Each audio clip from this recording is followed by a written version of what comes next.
वतीने आरएसएस कार्यालयावर मोर्चा काढण्यात आला। आरएसएसवर बंदी आणण्यात यावी या मागणीकरता हा मोर्चा काढण्यात आलेला। वंचित बहुजन आघाडीचे युवा नेते सुजात आंबेडकर यांनी मोर्चाचं नेतृत्व केलं। पोलिसांनी मोर्चाला परवानगी नाकारली तरीही वंचित बहुजन आघाडीने मोर्चा काढला। मोर्चामध्ये वंचित बहुजन आघाडीचे कार्यकर्ते मोठ्या संख्येने सहभागी झाले। या मोर्चातून सुजात आंबेडकर यांनी राष्ट्रीय स्वयंसेवक संघावर जोरदार निशाणा साधला।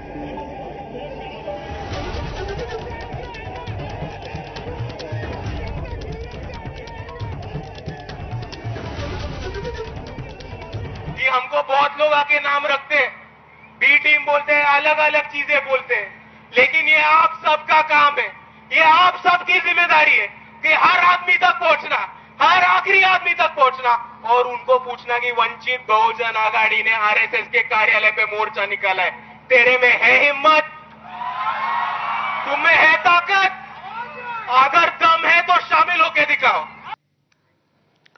तर वंचित बहुजन आघाडीचा मोर्चा म्हणजे स्टंटबाजी आहे असा हल्लाबोल संघ स्वयंसेवक सागर शिंदे यांनी केलाय।